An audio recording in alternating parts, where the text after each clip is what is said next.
tivemos coragem de anunciar-lhes o evangelho de Deus em meio a muita luta.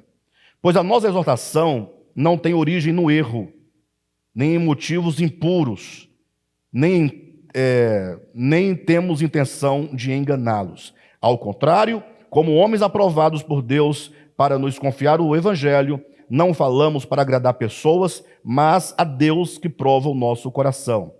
Vocês bem sabem que a nossa palavra nunca foi de bajulação, nem de pretexto para ganância. Deus é testemunha. Nem buscamos o reconhecimento humano, quer de vocês, quer de outros. Amém. Até aqui tá bom.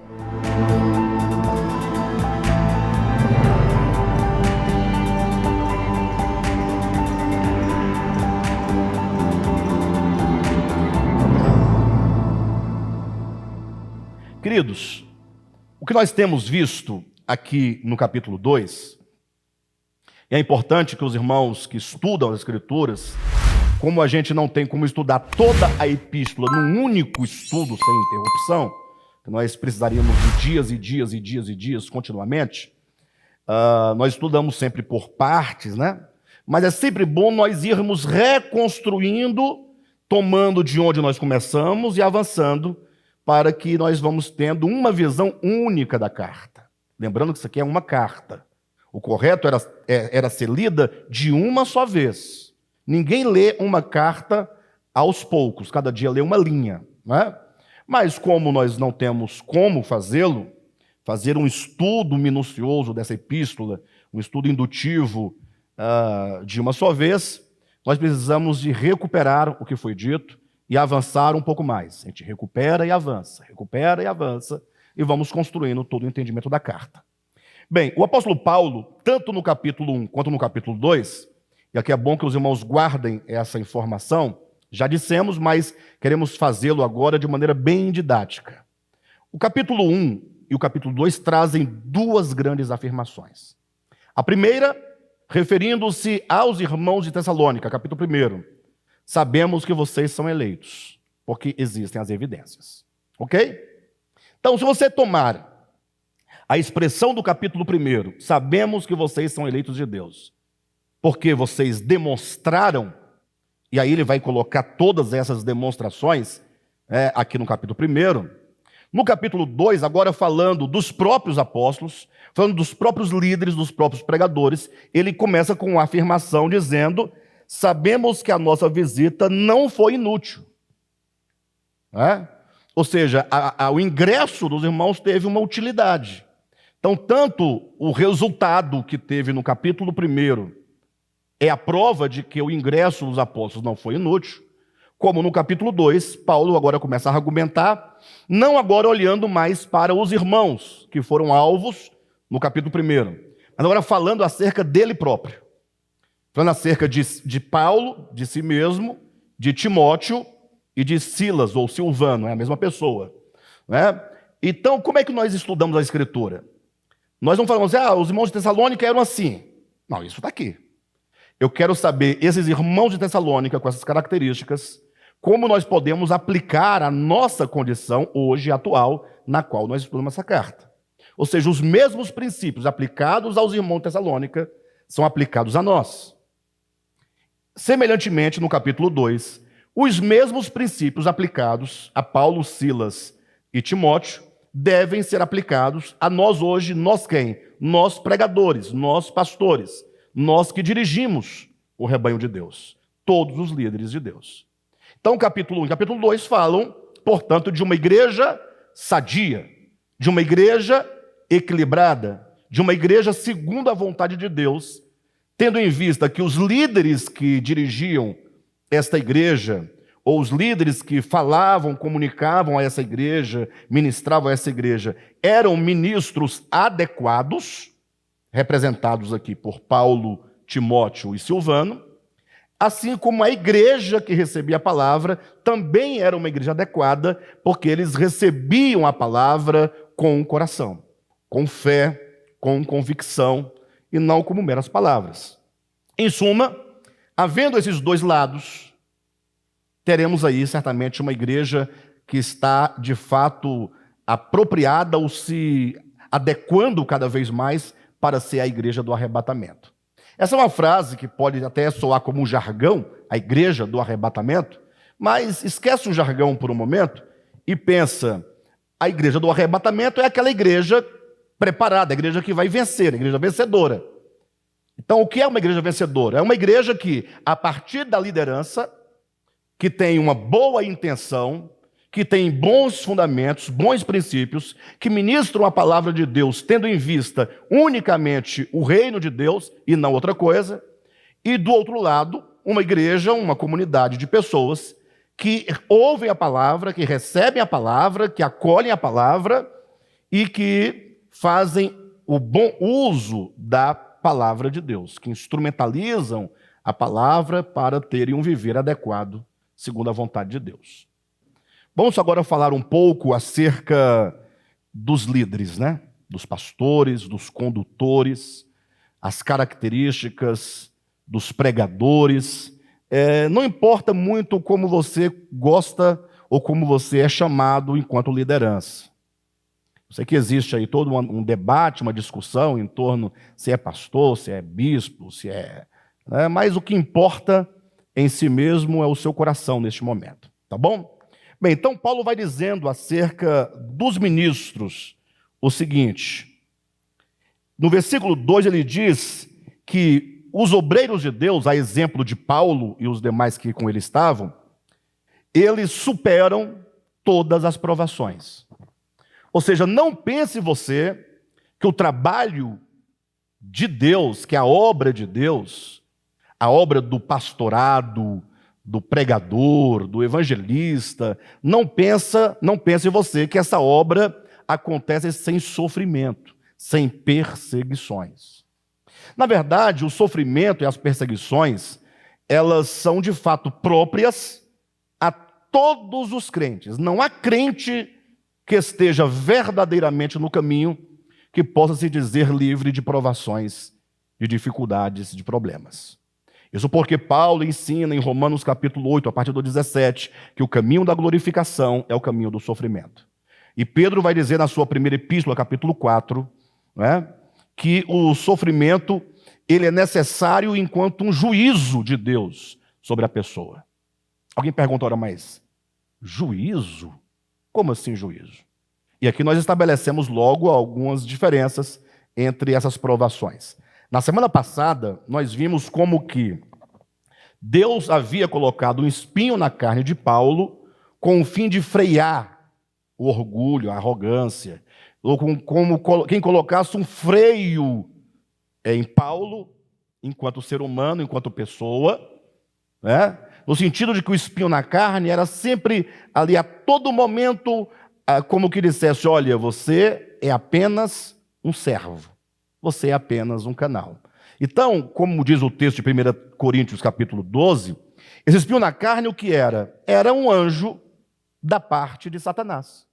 Muito simples. As pessoas ficam perguntando, o que é o espinho na carne? A Bíblia fala. Colocou em Paulo um espinho, vírgula, a saber. Então ele vai explicar. Um ângelos, um anjo da parte de Satanás, com o fim de atormentá-lo. Então, assim, é como se Deus permitisse que um emissário do inimigo acompanhasse cada passo do apóstolo Paulo. Com qual objetivo? Criar toda sorte de adversidade. Você vai encontrar lá em, salvo engano, 2 Coríntios capítulo 6, se eu não estiver enganado na referência, Paulo vai dizer que ele era um homem de vigílias, de jejuns, até aí tudo bem. Mas ele fala de fome. Então, jejum é uma coisa, fome é outra. Então, por várias vezes, Paulo passou fome. Ele sofreu privação de alimento. E isso sendo promovido por esse anjo que acompanhava Paulo para promover essas adversidades. Naufrágios, muitas vezes. Ele foi fustigado com varas. Ele foi preso. Então ele sofria toda sorte de perseguição da parte dos judeus, fugia da cidade dentro de um cesto para não ser morto, aí ele era preso, por fim ele acabou sendo degolado. Mas uma das coisas mais impressionantes de todo esse sofrimento, que mais talvez tocava mesmo e feria o apóstolo Paulo, era o fato de os próprios irmãos As próprias igrejas que ele havia estabelecido pela pregação do evangelho é que agora estavam rejeitando a Paulo e o seu ministério. É como se fosse um filho que depois que o pai cuidou, educou, né, formou, tal, o filho agora fala: não, você não serve para nada, você nunca serviu para nada. E tirar do pai a glória. Entenda, a glória no sentido mais positivo possível, tirar o louvor, né? Tirar a honra. Então a igreja, muitas igrejas que Paulo havia estabelecido, um exemplo é a igreja de Corinto, rejeitava o próprio ministério de Paulo. A igreja que era o fruto do ministério de Paulo, rejeitava Paulo e seu ministério. Imagine que Paulo também vai dizer, no final da sua vida, que os seus cooperadores o haviam abandonado. Gente do céu! Pessoas que estavam ali ajudando, cooperando, pregando, viajando com Paulo, abandonavam Paulo, um porque amou o presente século, o outro porque deu crédito à heresia, o outro porque foi cuidar da sua própria vida. Ou seja, cada um foi abandonando, de modo que no final de sua vida estava Paulo na prisão, mandou uma carta a Timóteo: olha, Timóteo, quando você vier aqui me visitar, traga a minha capa. Então ele estava passando bastante frio na prisão, certamente. Traga os meus livros, né? Ou seja, Paulo tinha muitos pergaminhos de estudo dos quais ele estava privado na prisão. Então ele pediu que trouxesse os livros para Paulo continuar a leitura, os estudos. E ele disse: olha, traga também Marcos. E essa é uma palavra interessante, porque Marcos foi um camarada muito novo, muito jovem, que no início do ministério de Paulo, que foi com Paulo na primeira viagem missionária, ele acabou abandonando a missão no meio do caminho, voltou para casa, e isso deixou Paulo meio indignado com Marcos, de modo que quando Marcos, na segunda viagem, queria seguir com Paulo, falou: não, comigo não vai. Não. Pessoa que vai no meio do caminho volta, não deve. Daí foi que teve aquele cisma, né? Paulo foi numa direção, Barnabé foi em outra direção. Aí, no caso, Marcos foi juntamente com Barnabé para outra direção. Mas o fato é que agora, Paulo, na solidão, depois de abandonado, ele pede que Marcos fosse ter com ele, né? Enfim, então, isso era o espinho na carne de Paulo, isso era um sofrimento, vamos colocar, era um sofrimento predestinado. Deixe-me ver outra palavra melhor, era um sofrimento necessário em virtude ministerial. Ou seja, Deus tinha uma incumbência muito especial e particular com Paulo, e para o sucesso dessa obra, Deus teve que colocar aquele espinhozinho ali, ou permitir que esse anjo gerasse tudo isso, para Paulo sempre se conscientizar que ele não era nada, absolutamente, senão um mero ramo da videira. Isso é um tipo de sofrimento. Mas Pedro fala de um segundo tipo de sofrimento. Está em 1 Pedro, capítulo 4, do versículo 12, salvo engano, ao 18. 1 de Pedro 4, 12 a 18. E ali Pedro vai dizer de um outro tipo de sofrimento. O sofrimento que Pedro diz, eu não vou ler o texto, os irmãos anotem, em caso os irmãos leem, porque eu tenho que seguir adiante, mas é o sofrimento necessário a todo cristão. E por que é um sofrimento necessário a todo cristão? Porque o cristão é um homem. Parece que não respondeu nada, né? Então, se é um sofrimento que todo cristão passa, e esse sofrimento é necessário aos cristãos porque o cristão é um homem, logo todos os homens devem receber um juízo. Não entenderam? Eu volto. Pedro explica em 1 de Pedro, capítulo 4, do 12 a 18, que o sofrimento sobre os cristãos era um sofrimento necessário por ser aquele sofrimento uma forma de juízo sobre os crentes. E por que os crentes tinham que ter esse sofrimento como juízo? Ora, porque eles eram homens. O que tem a ver? É que o juízo, ele está para todos os homens. E os discípulos, a igreja, embora cristãos, sendo homens, não estão isentos do juízo. Em outras palavras, vou ser mais simples, todos os homens, salvos ou perdidos, passarão pelo juízo divino. Passarão pelo juízo eterno. O crentinho que acha que agora aceitou Jesus e está livre do juízo, nunca leu as Escrituras. Essa é uma verdade. Pastor, calma, mas não estou entendendo. Vamos com calma. Bem, o juízo de Deus, ele é representado pelo fogo. Pelo fogo. Por isso que a condenação final dos ímpios se chama o lago de fogo. Que todo mundo pensa num lago de fogo, fogaréu. Pastor, mas a Bíblia diz lago de fogo, então não pode ser lago de água. É porque o fogo, ele é um símbolo de destruição. Onde o fogo toca, ele destrói. De modo que, quando ele destrói, ao mesmo tempo ele purifica. É como alguém que acha uma pedra de ouro, né? Está ali como é que dá o nome da pessoa? O garimpeiro, ele encontra uma pedra de ouro, aquele ouro vem cheio de arestas, cheio de tantas coisas, e aquele ouro precisa ser purificado, ser burilado. Então ele é levado ao fogo, para que o fogo possa soltar as impurezas do ouro, separando o ouro de toda a impureza. Então o ouro consome a impureza, ao mesmo tempo que purifica o ouro. No caso dos perdidos, eu falo grosso modo, de modo bem rapidamente, o perdido é aquele, cuidado, porque nós costumamos chamar de perdido aquele que não é da nossa igreja. Vença isso da sua vida, em nome de Jesus. Liberte-se desse evangelho sem futuro, caído, corrompido, sem graça, porque não tem graça nenhuma. Essa ideia de que nós somos os salvos, a humanidade está perdida, isso é ideia de seita. Seita herética. Porque são duas condições.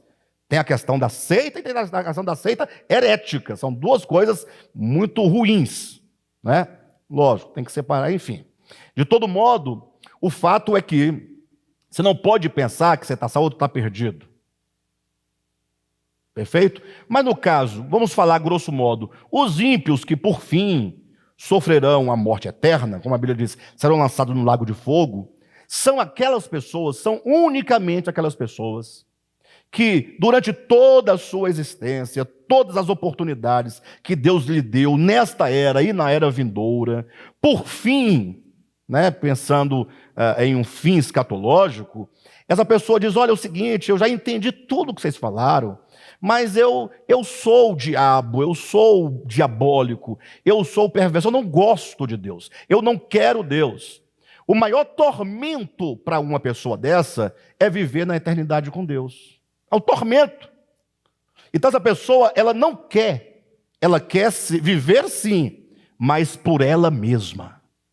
E como nós sabemos que o grande temor de toda a humanidade, de todos os homens, de todos os seres inteligentes, é a morte, essa pessoa então vai com seus próprios pés para o lago de fogo, esse fogo enquanto a exterminação absoluta daquele ser que cairá no vazio da inexistência. Isso é a segunda morte. Porque a primeira morte, o indivíduo, o seu corpo é destruído, ele desaparece, deixa de ser enquanto corpo, mas a alma continua subsistindo no outro plano, aguardando o dia do juízo. Essa é a primeira morte. A primeira morte ainda há subsistência após deixar o corpo. Mas a segunda morte já é nesse plano da destruição absoluta do ser.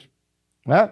A questão é muito delicada. A gente fala assim, apenas os irmãos terem uma compreensão rápida do tema, mas não é um tema de se estar discutindo, debatendo, porque ninguém tem o domínio dessas questões da eternidade, tá bom? Então, como igreja, a gente tem que falar, grosso modo, para os irmãos também não ficarem voando, mas não é um tema que você vai ter que se debruçar, investigar, debater, discutir, porque não está para nós esse juízo e tampouco essa compreensão. Deixa com Deus. As coisas de Deus, deixa para Deus. Enquanto isso, vamos cuidar da nossa vidinha aqui. Perfeito? Então, esse juízo eterno sobre o ímpio é para a sua aniquilação. Mas Pedro diz, na sua primeira carta, capítulo 4, do 12 ao 18, ele diz que nós cristãos, não estamos isentos. E a vida cristã não prescinde de julgamento. Tanto é que o texto de Pedro diz claramente, né? Se esse é o fim dos ímpios, versículo 17, onde não vai, ou melhor, desculpe-me, se isso acontece com o crente, ou seja, se o crente é passível de juízo, de fogo, ele diz, onde não vai comparecer o ímpio? Ou seja, e o ímpio então? Se o crente passa por juízo, agora você imagine o ímpio. Então, nesse capítulo, Pedro começa dizendo assim, olha, irmãos, não ignoreis o fogo ardente que arde no meio de vós, como se algo extraordinário estivesse acontecendo. Ele está dizendo, fogo no meio dos crentes não é algo extraordinário. Mas esse fogo não é o fogo do Pentecostes. Esse fogo não é o fogo, como dizem, do Espírito, falar em línguas, saltar, pular, colar na parede, correr atrás do irmão, derrubar cadeira, nada disso. Esse fogo é o fogo do juízo. É Deus dizendo, olha, Cadmo, olha, Pedro, Silvio, Alexandre, Emico, todos nós aqui, Geraldo, nós, embora crentes, embora cristãos, nós ainda não temos a plena natureza de Deus trabalhada em nós.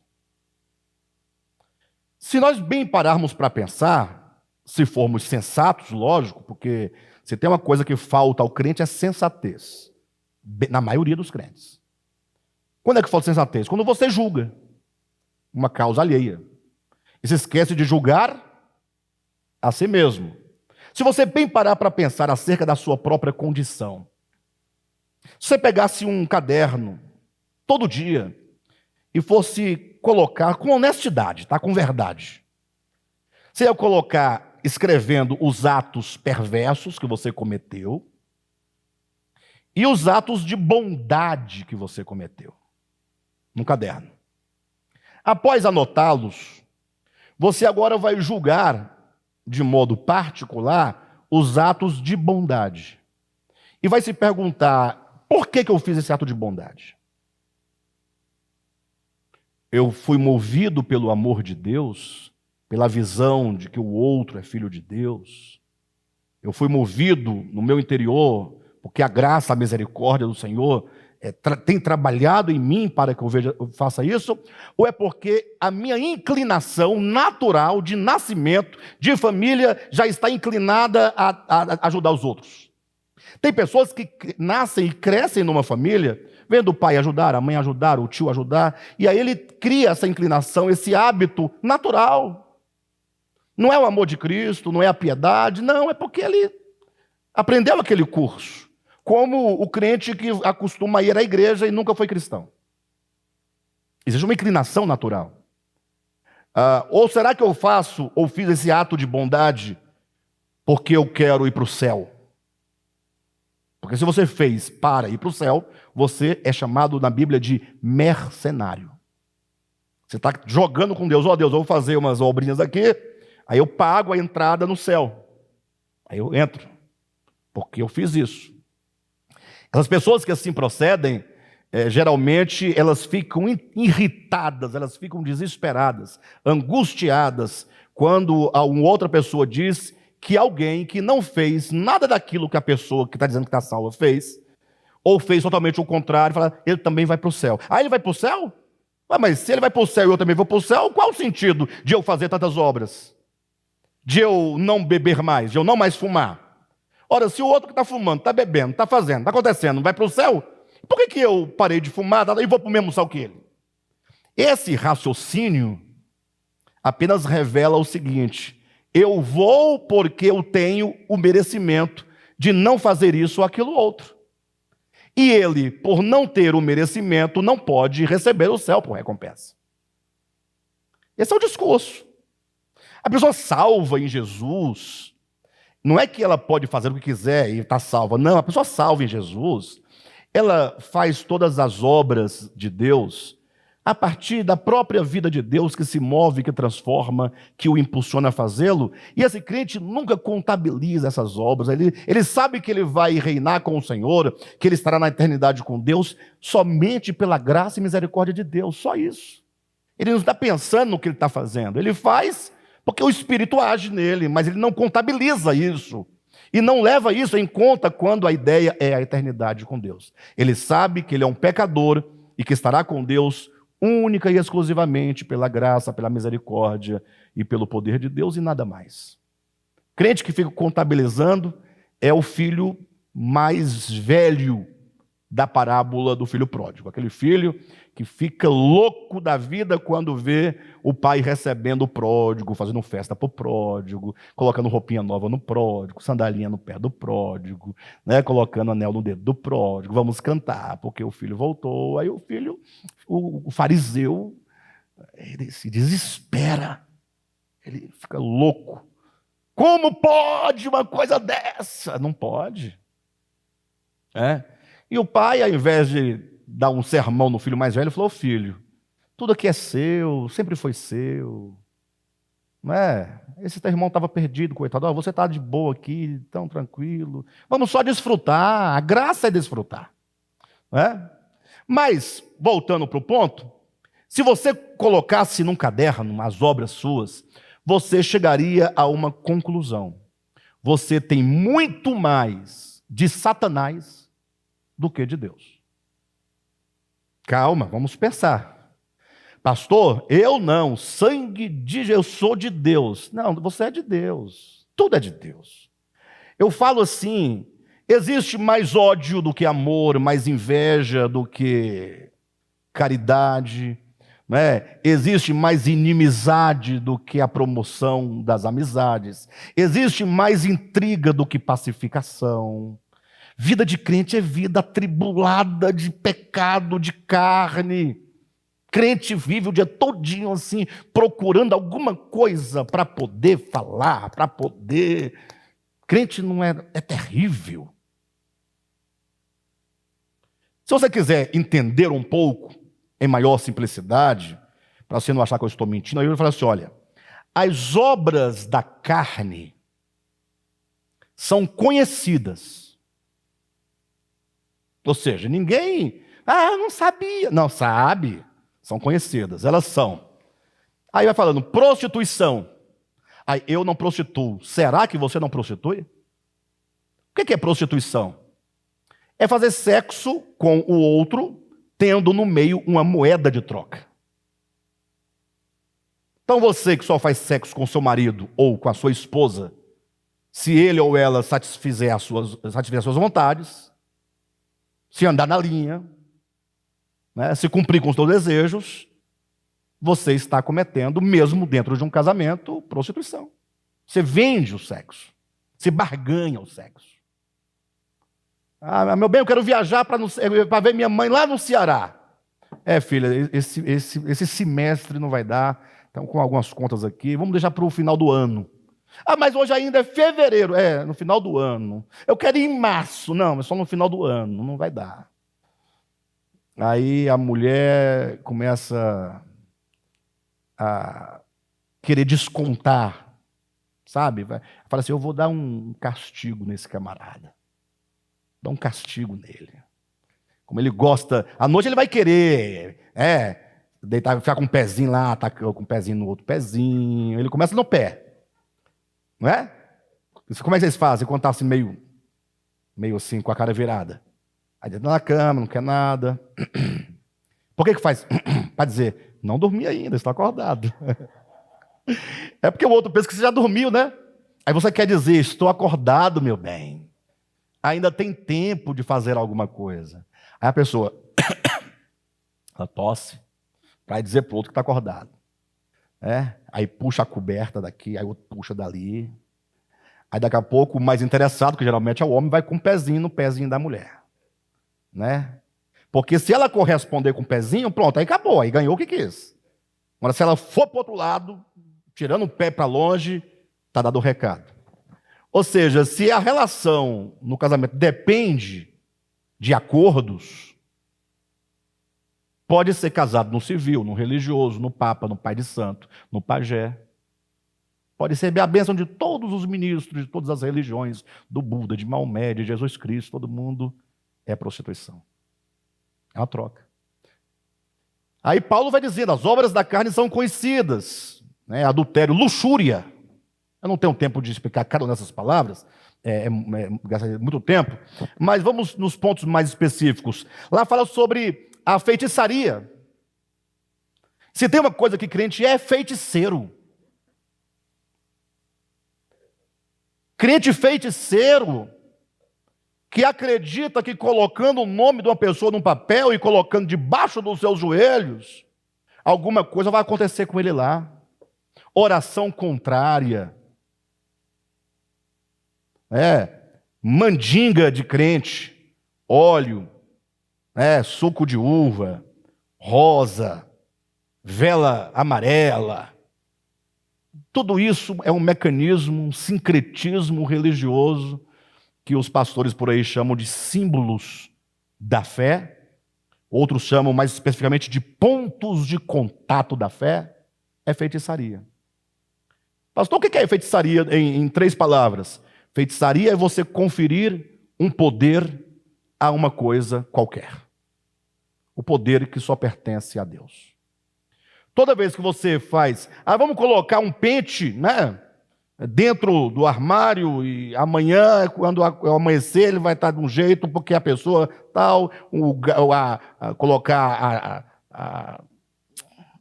a vassoura atrás da porta, uma cabeça de alho pendurada, né? Qualquer coisa, você confere poder, você faz de uma coisa um Deus. Isso é feitiçaria, que se faz tanto numa pessoa em casa, numa simples simpatia, ou num terreiro, ou numa igreja, ou em qualquer outro lugar. Mas vamos adiante. Paulo diz que as obras da carne são conhecidas, e elas são, ele fala, inimizade. Você nutre inimizade contra alguém? Pensa bem, porque às vezes nós estabelecemos uma inimizade contra pessoas em nome da justiça, em nome da verdade.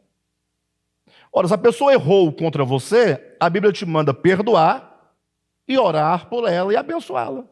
Você faz o quê? Vira inimigo, inimizade. Porfia,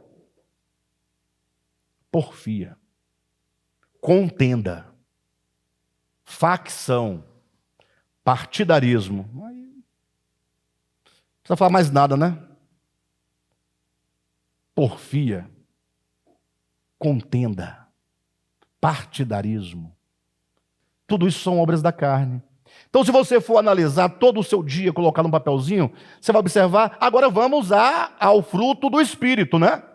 Fruto do Espírito. Porque eu falei que você vai perceber que você tem mais de demônio do que de Deus.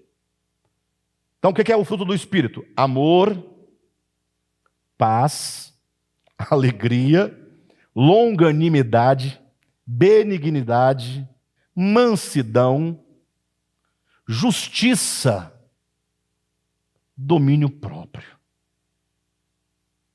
Você poderia fazer o teste para saber se você tem mais de Deus ou do capeta, mais de Adão, velho Adão, ou de Cristo, mais da carne ou do Espírito, mais da cruz ou mais do ego.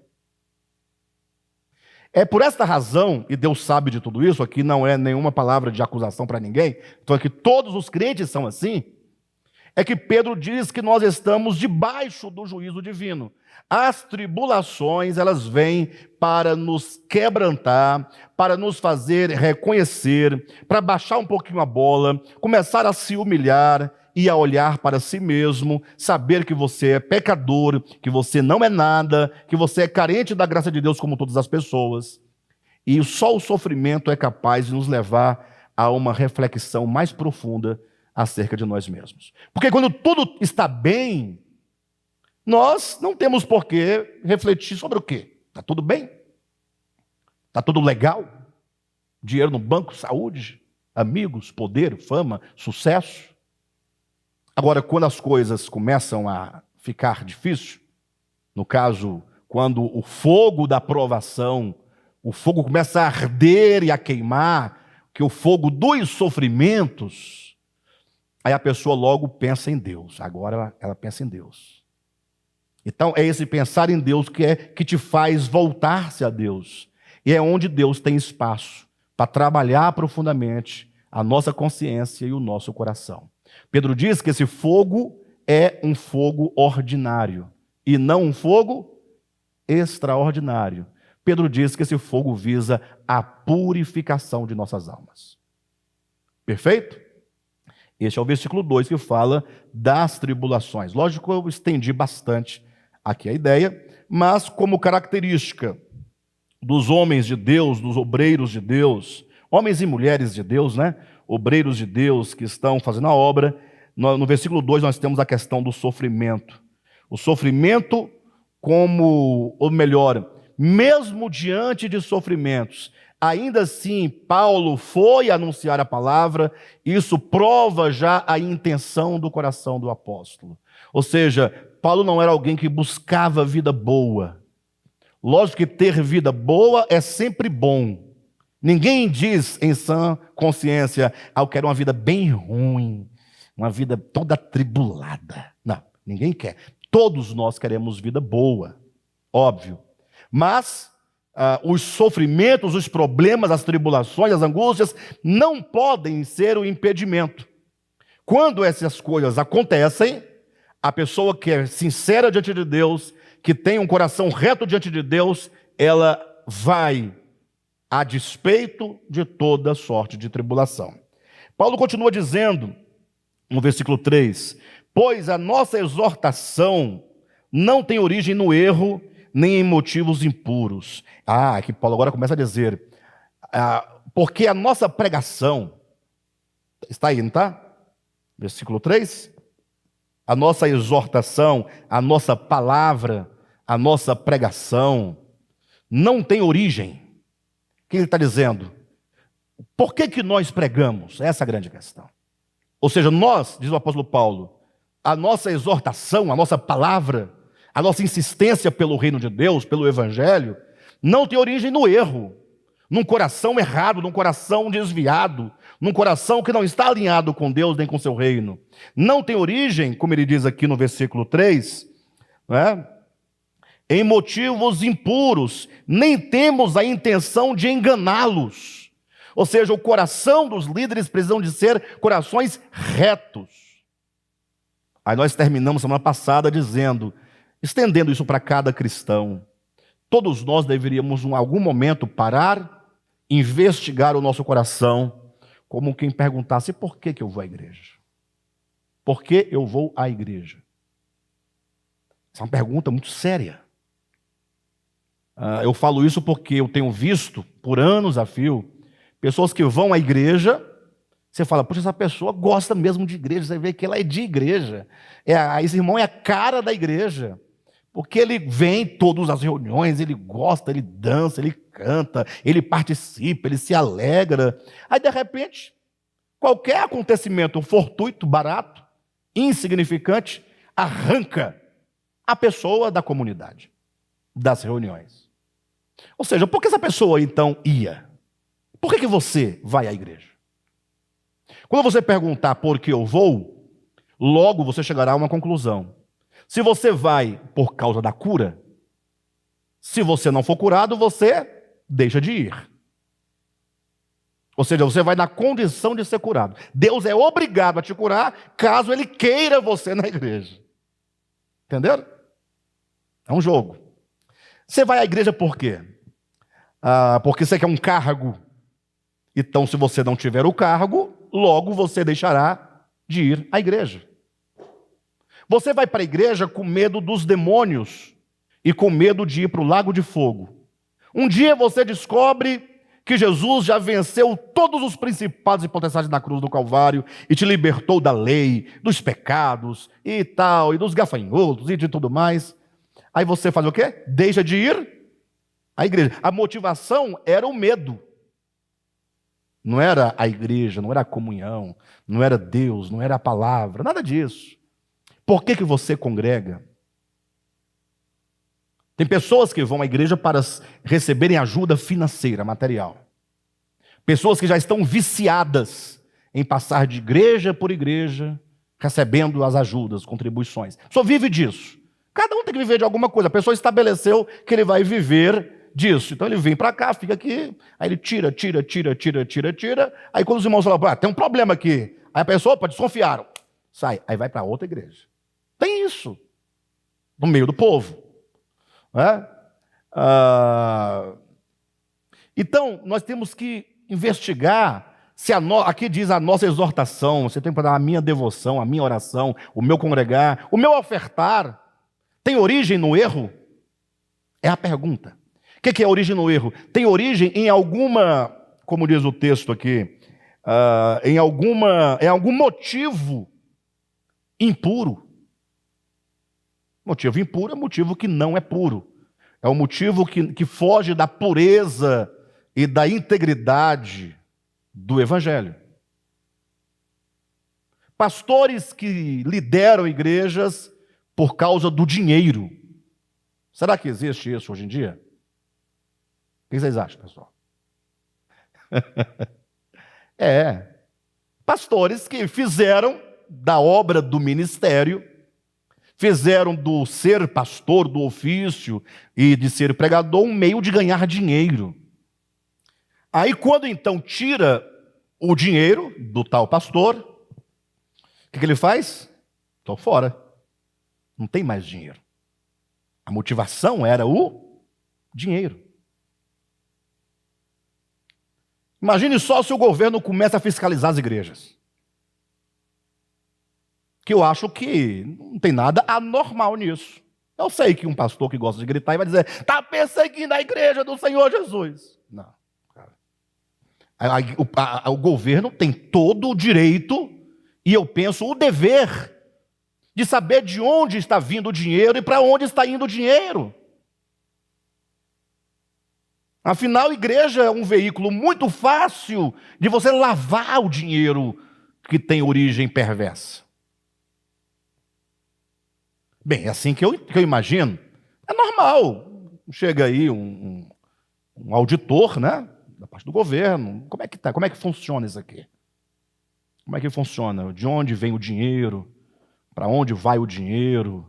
Não é para controlar o dinheiro da igreja e falar o que ela deve fazer. É ter ciência das coisas. É muito simples. Hoje em dia, imagine se o dinheiro acontecesse uma situação de tirar a ideia do dinheiro de cena. Quantas igrejas se manteriam abertas? É a pergunta que deve ser feita. Isso nos leva a pensar, por que nós somos igreja, poxa? Uma hora nós temos que parar e compreender exatamente quais são as intenções do nosso coração. Pode ser que eventualmente alguém me ouvindo falar isso, assim, diga, o Alexandre está falando mal das igrejas. Não falando mal de igreja nenhuma. Eu estou dizendo que existe uma realidade patente em que se tirar o dinheiro, acaba a igreja, fecha a igreja. Fecha, acaba tudo, porque qual o motivo de ter uma igreja sem dinheiro? É a palavra, é o Senhor, os irmãos, a comunhão, o amar uns aos outros, o exercício dos dons espirituais. Mas tem que saber quem é que está disposto a querer essa vida de igreja. Perfeito, queridos? Isso é muito importante. Então, Paulo vai trazendo isso. Veja que está escrito, eu estou apenas desenvolvendo, versículo 3. Pois nossa exortação não tem origem no erro, nem em motivos impuros, nem temos intenção de enganá-los. Ao contrário, como homens aprovados por Deus para nos confiar o Evangelho, não falamos para agradar pessoas, mas a Deus que prova o nosso coração. Então, olha quantas coisas o apóstolo coloca. Ele diz assim, olha, ao contrário, como homens aprovados por Deus para nos confiar o Evangelho. Ele está dizendo, se Deus nos confiou a sua palavra, isso já prova que nós já fomos aprovados por Deus. Agora, só um detalhe. Essa semana eu estava fazendo um vídeo para o nosso canal no YouTube, e acabou que eu até retirei essa parte, Porque às vezes eu coloco 1, 2 ou 3 pontos para tratar num vídeo de 10 minutos e eu não me dou conta de que eu mal consigo falar um ponto em 10 minutos. Não consigo, é muita coisa, é muita informação. Aí acabei riscando esse ponto. Mas assim, o que acontece? Você já observou que todos os textos bons são tomados pelos pregadores, pelos pastores, pelas igrejas, a seu favor? E os ruins é para os outros? Por exemplo, está todo mundo defendendo sua doutrina, né? Aqui está certo, lá está errado, aqui está certo, lá está errado. Ninguém diz, pessoal, nós estamos caminhando, estamos entendendo, vamos... Não, aqui é a verdade, aqui é a verdade. Tal. Aí aquele texto que diz assim, olha, porque mesmo que nós, falando dos apóstolos, ou mesmo um anjo vindo do céu da parte de Deus, vos anuncia evangelho que vá além do que tendes recebido, seja anátema. Ou seja, observou que todo grupo pega esse texto para dizer, está vendo? Cuidado para você não aumentar. Não aumentar o que você recebeu de mim. Entenderam o que eu estou falando? Cada grupo vai usar o mesmo texto a seu favor e contra os outros. Ou seja, vocês não podem permitir que nada entre além do que vocês receberam. Eu, Alexandre, passei para vocês. De modo, então, que outra igreja vai dizer, olha, não pode alterar, cuidado com o que o Alexandre está alterando, porque o alterar do texto são os outros que fazem. E o que tendes recebido foi que eu passei para vocês. Ou seja, cada um toma para si o seu próprio texto. Perfeito? O que eu quero dizer com isso? É que cada um tem a sua palavra, sim ou não? Cada um tem a sua pregação, sim ou não? E cada um vai dizer o quê? Eu recebi a palavra de quem? De Deus. Tá. Então você vai pegar 10 crentes, um presbiteriano, calvinista, um assembleiano, arminiano, um adventista do sétimo dia, o haitiano. Você vai pegar uma testemunha de Jeová, russiana. Você vai pegar um mormo, né? Smithiano. Vai pegar um do tabernáculo da fé, braniano. Tá bom, por isso aí. Todos são servos de Deus. Ninguém vai dizer, eu sou servo do capeta. Todo servo de Deus, servo de Deus, servo de Deus. Tudo ok. Tá. Tem palavra? Tem. Doutrina? Tem. São as mesmas? Tudo diferente uma da outra? Tá bom. De quem você recebeu a palavra? De Deus. Quem te confiou essa palavra? Foi Deus. E você, quem te confiou essa palavra? Foi Deus. Peraí, tem um problema aqui. Tem um grande, grave problema aqui. Aí é lógico, se eu estivesse do lado daí, eu ia perguntar, pastor Alexandre, quem foi que te deu essa palavra? Ai.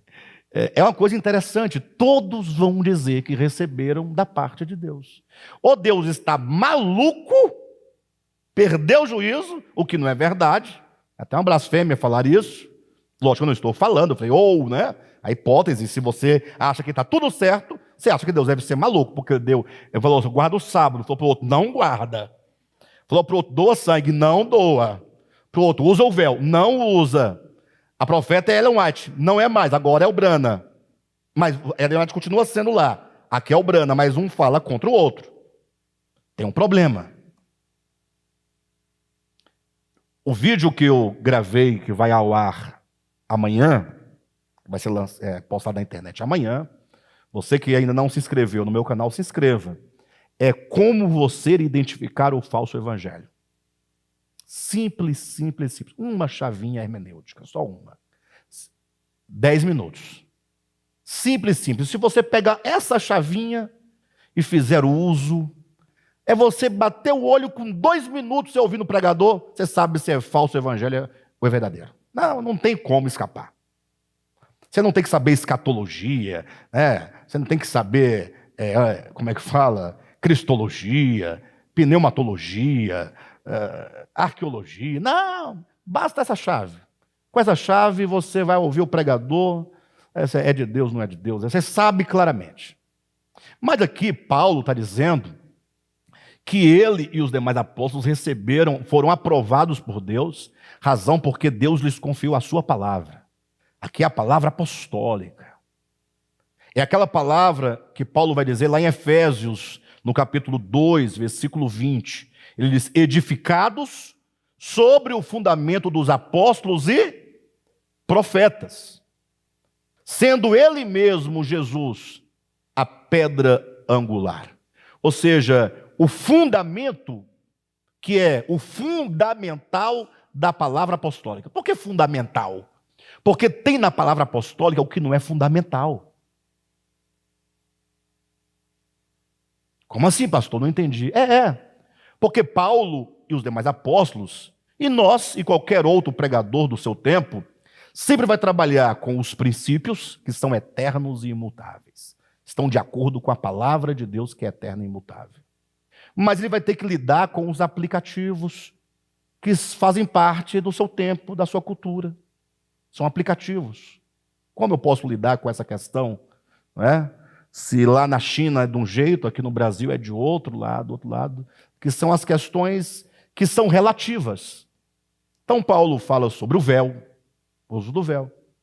Até hoje tem crente brigando, usa ou não usa o véu? Paulo diz lá em 1 Coríntios 11, lá era um aplicativo.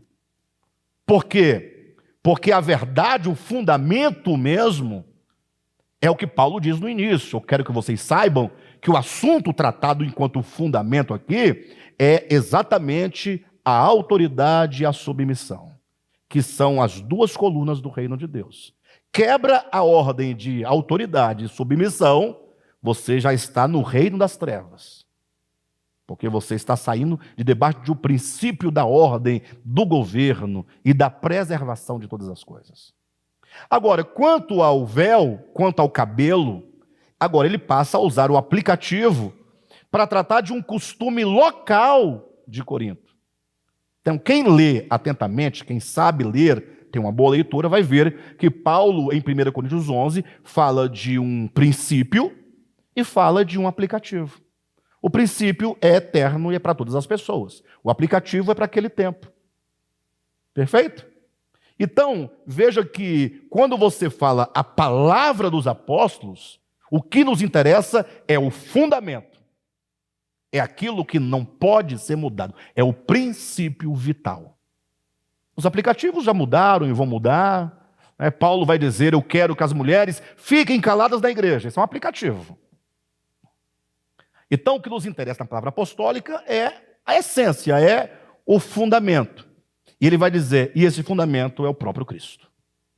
Então, Cristo é essa medida.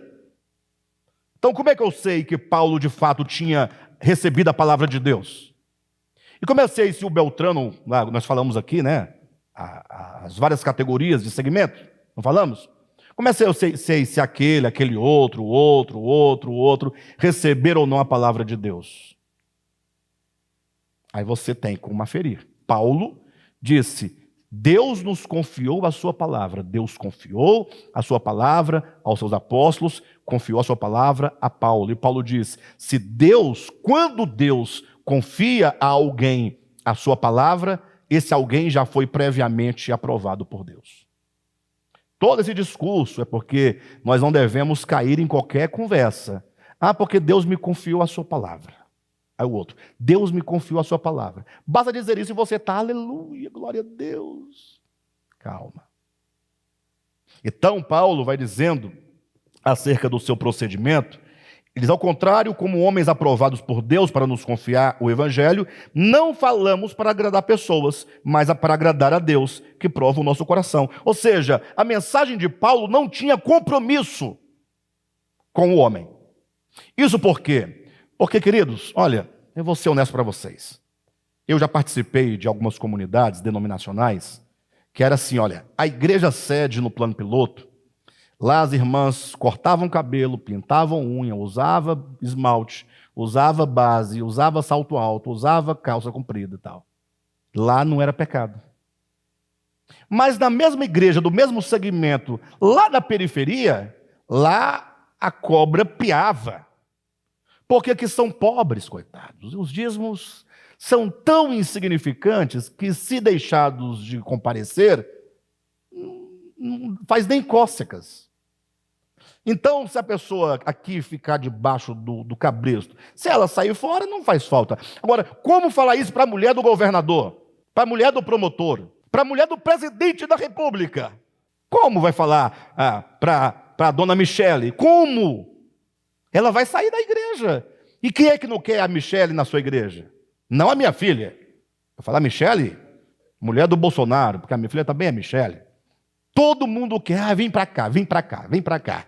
Até porque a igreja para onde a Michele vai muita gente para ver a Michele, para estar do lado da Michele.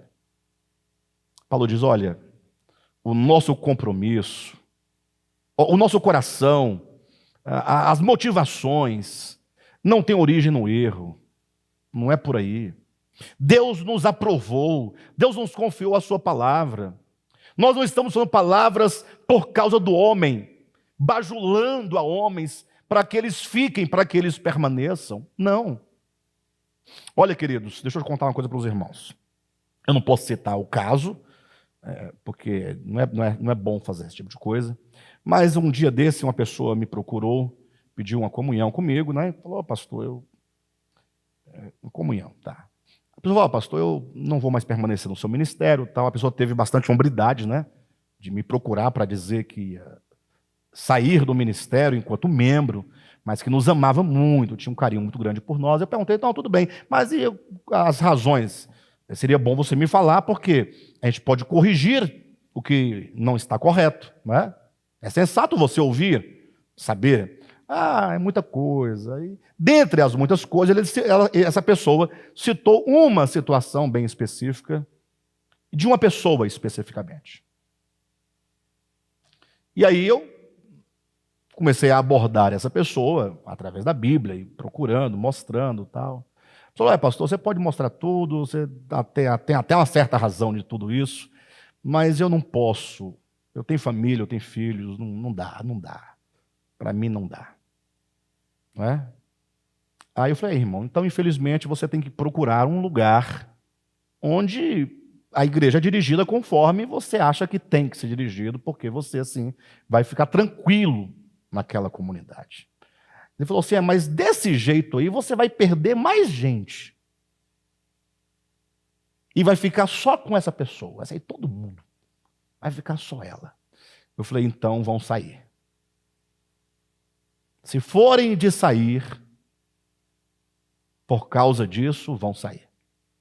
Porque eu não vou trair a minha consciência e não vou dar a ninguém nenhum mandamento que eu não tenha recebido de Deus. Nenhuma ordem.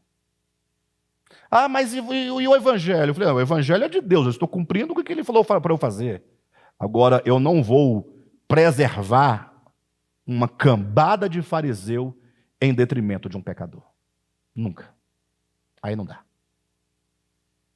Então, assim, nós não podemos pensar em crescimento de igreja à custa de bajulação. Porque aí vamos montar um circo. O palhaço Henrique, a palhaça Silvia, o mágico palhaço Cádimo. Ao invés de passar o álcool na mão, coloca logo uma bolinha no nariz e vai entrando. Porque é uma palhaçada. E eu sou meio extremista.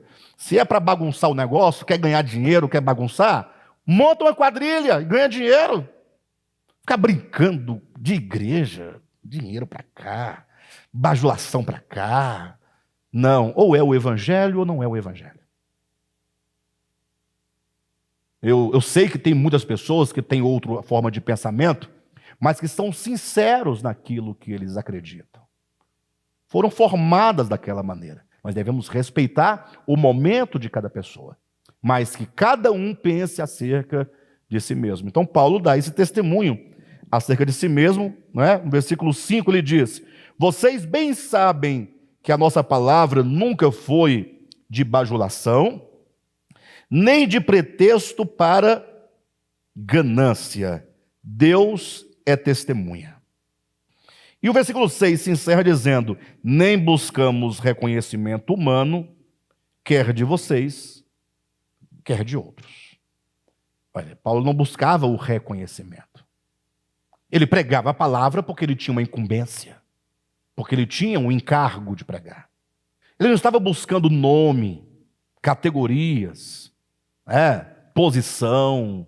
Não, não, não. Então, até aqui, Paulo está dizendo da intenção do coração, da pureza do coração, da integridade do coração, em face da obra do ministério. Ou seja, os líderes precisam ter a obra do ministério unicamente pelo reino de Deus. Nada mais. Nada mais. Nem por ganância, nem por motivos interesseiros. A ponto, inclusive, eu vou deixar aqui esse finalzinho, para nós desenvolvermos na próxima semana, a tal ponto de ele falar no versículo 7. Embora... Pausa. Ele diz tudo isso, né? Sofrimento. O que mais? A pureza de coração. As intenções que não têm origem no erro, que não é por bajulação, que não é por ganância. Ele fala tudo isso. Tudo coisas muito positivas. Aí ele diz no versículo 7, embora. Esse embora que vai dar o balanceamento. O embora é uma conjunção concessiva. Desculpe a expressão.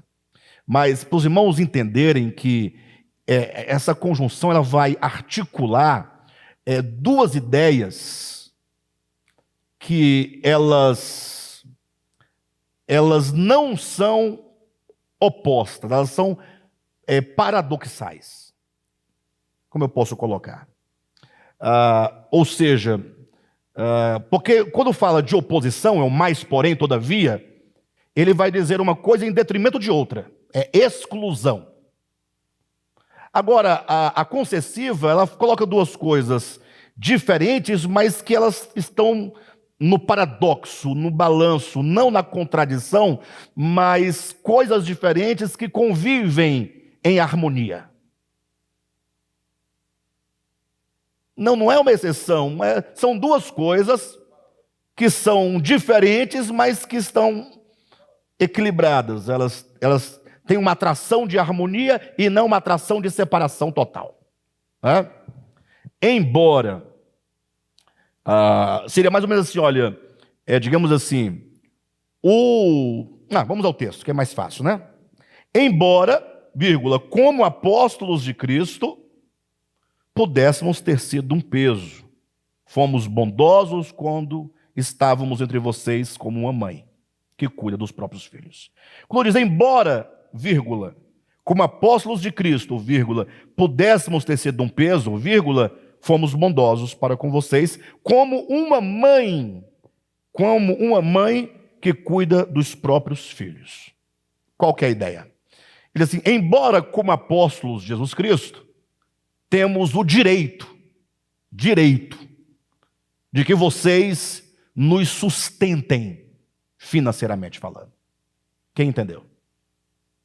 Embora tenhamos esse direito, nós procedemos como uma mãe que alimenta o próprio filho. Como é que uma mãe alimenta o próprio filho? Dando de mamar e dizendo, olha, você vai crescer e você vai ter que pagar esse leite. Não é assim, não. Não é assim, não. Vai só mamando e os peitos vai só complicando e você morde ainda, no final dá uma mordida para dizer que não quer mais, vai ter que pagar por isso. É assim que a mãe faz?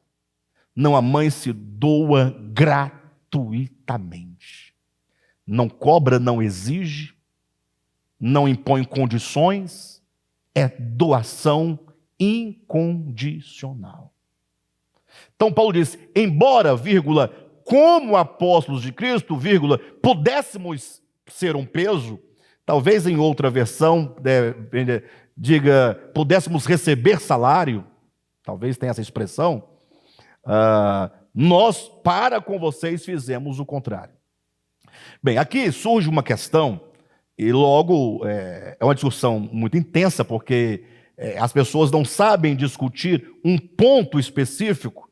Aí começa a misturar com a ideia de dízimo, de templos.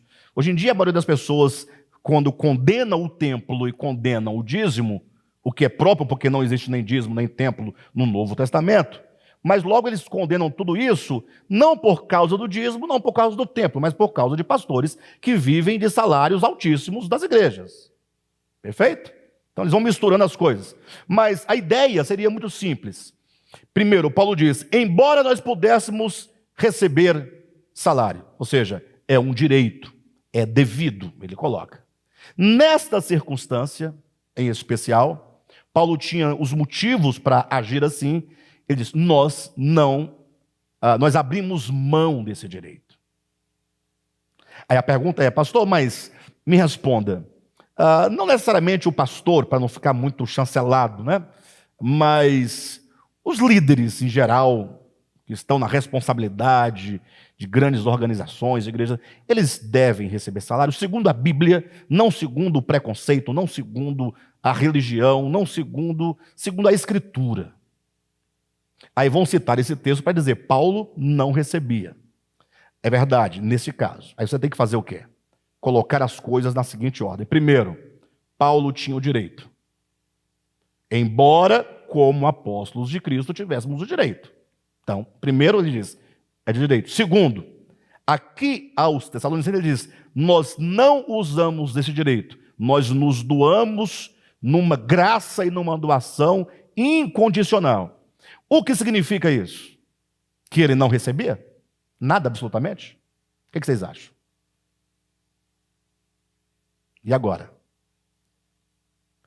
Uma coisa é você doar-se como uma mãe se doa a seu filho que ainda mama, e não fazê-lo em troca. Outra coisa é, doando-se deste modo, receber algo que lhe é dado.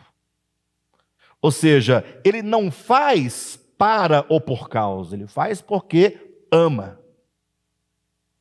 Mas não significa que Paulo não comia. Paulo fazia tendas.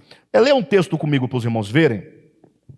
Eu acredito que neste ponto nós precisamos, abra em 2 Coríntios capítulo 11, tá? 2 Coríntios capítulo 11. Veja, versículo 7 e 8 e 9.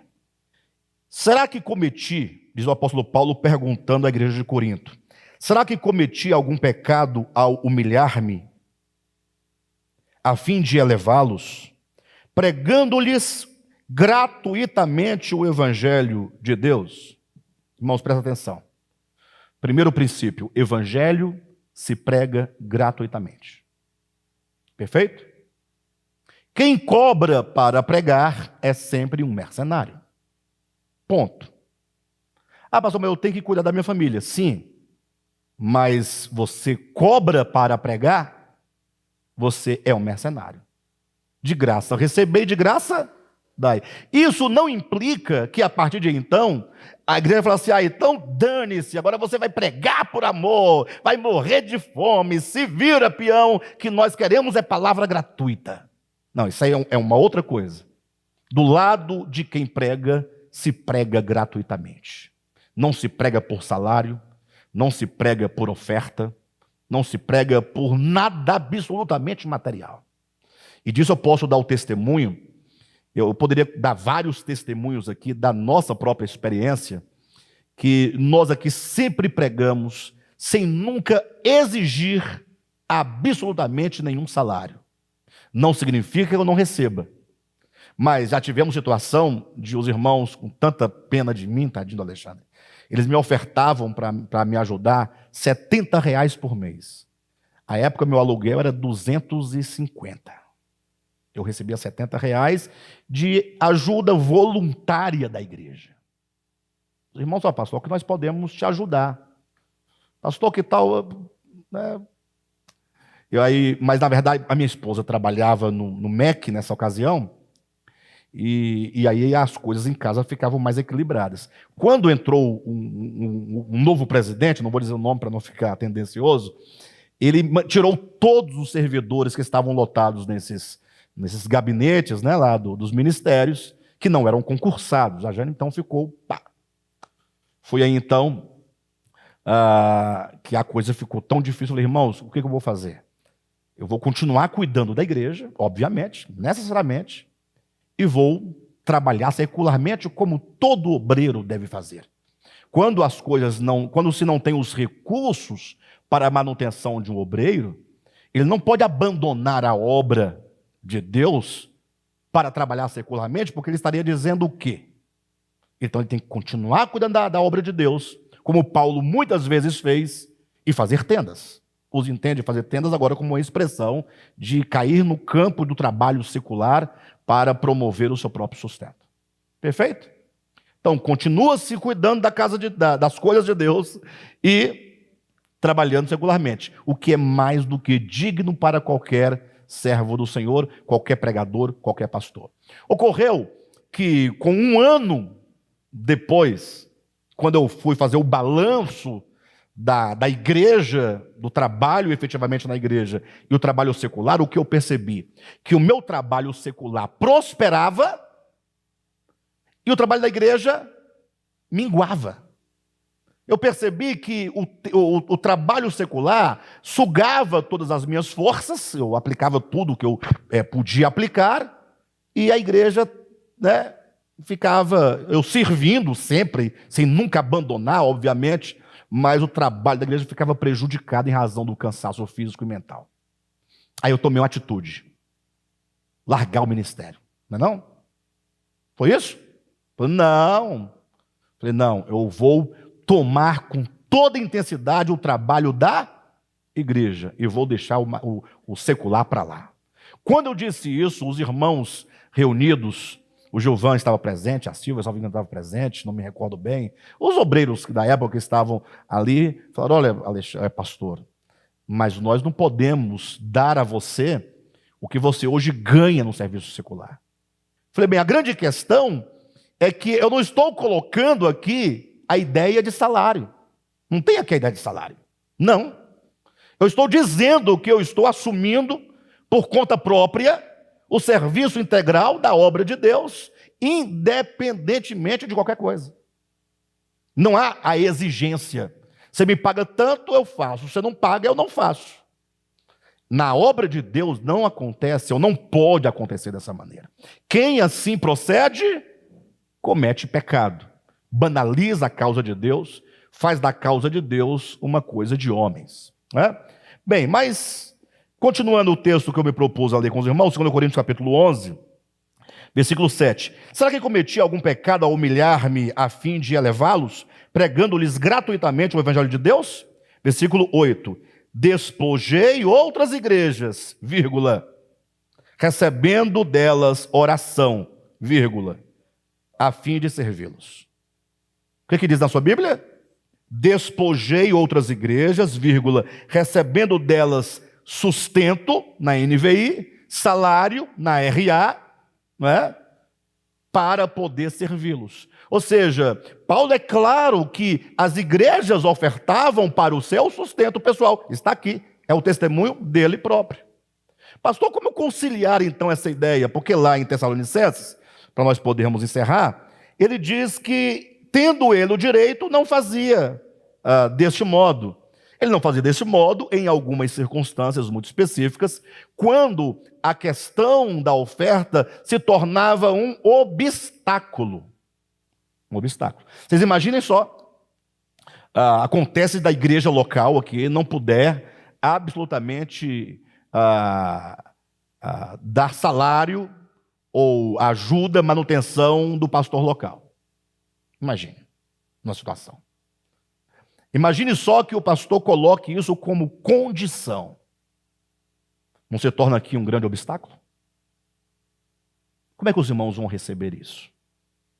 Então, quando Paulo via que havia qualquer forma de obstáculo para que a obra não sofresse nenhum dano, ele servia, não exigia e não recebia absolutamente, por decisão pessoal, nada desta igreja, ainda que ele recebesse de outras igrejas, conforme ele diz em 1 Coríntios capítulo 11.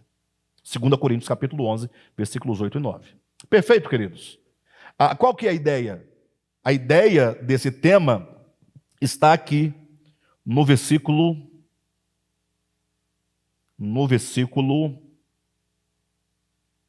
3. Pois a nossa exortação não tem origem no erro, nem em motivos impuros. A ideia é que não ter motivos impuros. Eu perguntava, por que você congrega? Lembra? Por que você oferta? Devemos perguntar, por que o pastor pastoreia? Por que o pastor prega? E por que o pastor ensina? Aí você busca os motivos. Se toda a sua intenção é construir uma vida financeira, construir isso e aquilo outro, o seu motivo não está correto. Devemos nós, todos os líderes, fazer exatamente como diz o apóstolo Paulo. Como os líderes, no quesito dinheiro, no quesito oferta, no quesito salário, como eles devem servir a igreja? Como uma mãe que carinhosamente amamenta ao seu próprio filho. Esta é a grande questão, este é o ponto. É assim que os líderes devem servir a Deus, não por motivos gananciosos. Amém, queridos? Na semana que vem nós vamos dar seguimento, falando um pouco mais acerca disso e avançando aí para dentro do capítulo 2, tá bom?